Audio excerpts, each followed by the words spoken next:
മരണം മണക്കുന്ന രാത്രിയിൽ പോലും തൻ്റെ ജീവിതം പകുത്തു നൽകുവാൻ ക്രിസ്തുവിൽ അന്തർലീനമായിരിക്കുന്ന സ്നേഹത്തിന് സാധ്യമായി തീർന്നിട്ടുണ്ട്. തൻ്റെ പിതാവിൻ്റെ നിയോഗങ്ങൾ ഏറ്റുവാങ്ങിക്കൊണ്ട് പിതാവിൻ്റെ രക്ഷാകര പദ്ധതിയുടെ പൂർത്തീകരണത്തിനായി നിയോഗ വഴികളിൽ ഏതു സാഹചര്യങ്ങളെയും അഭിമുഖീകരിക്കുവാൻ ക്രിസ്തു ഇന്ന് സന്നദ്ധനാണ്. ഒരുപക്ഷെ ഇനിയൊരു അത്താഴം തൻ്റെ ജീവിതത്തിലില്ല എന്നുള്ള തിരിച്ചറിവിൻ്റെ ബോധ്യം ക്രിസ്തുവിന് നന്നായിട്ടുണ്ട്. അതേസമയം തന്നെ ക്രൈസ്തവ ദർശനത്തിൻ്റെ ഏറ്റവും നല്ലൊരു പാഠം ആ രാത്രിയുടെ വിരുന്നുമേശയുടെ അനുഭവങ്ങളിൽ കർത്താവ് തൻ്റെ ശിഷ്യന്മാർക്ക് പകർന്നു നൽകുകയാണ്. തനിക്കൊപ്പം ഭക്ഷണത്തിനിരിക്കുന്ന തൻ്റെ ശിഷ്യന്മാരുടെ പൊടിപുരണ്ട പാദങ്ങളെ കഴുകി വെടിപ്പാക്കിക്കൊണ്ട് ദാസ്യ നേതൃത്വത്തിൻ്റെ ഒരു പുതിയ പാഠം ക്രിസ്തു തൻ്റെ ശിഷ്യന്മാർക്ക് പകർന്നു നൽകുകയാണ്. ഇനിയുള്ള ഈ രാത്രിയുടെ നിമിഷങ്ങൾ ക്രിസ്തു സ്വന്തം ജീവരക്തം കൊണ്ട് അടയാളപ്പെടുത്തുന്ന സഹന വഴികളിലൂടെയുള്ള യാത്രകളാണ്.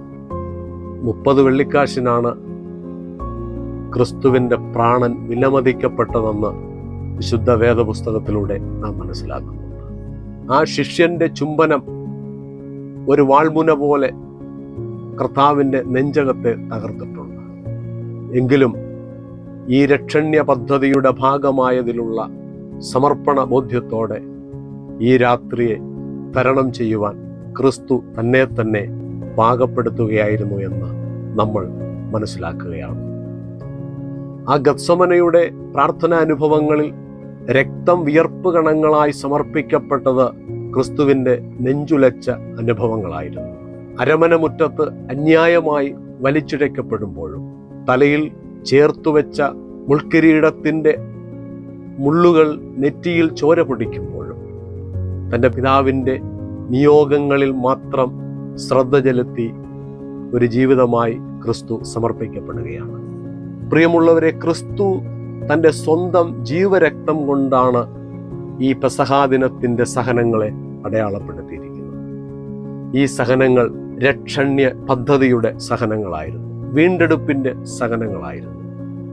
മാനവ സമൂഹത്തെയും സൃഷ്ടിജാലങ്ങളെയും രക്ഷയുടെ പുതിയ യുഗത്തിലേക്കും രക്ഷയുടെ സ്വാതന്ത്ര്യങ്ങളിലേക്കും എത്തിക്കുവാൻ വേണ്ടി ഒരു പെസഹാ കുഞ്ഞാടായി ക്രിസ്തു സമർപ്പിക്കപ്പെടുന്ന രാത്രിയുടെ പ്രാർത്ഥനാ അനുഭവങ്ങളാണ്.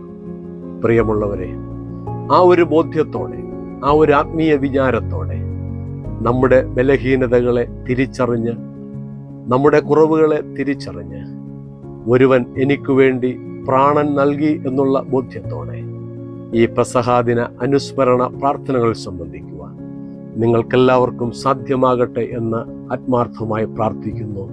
ദൈവം നിങ്ങളോട് കൂടെ ഇരിക്കുമാറാകട്ടെ. ആമേൻ.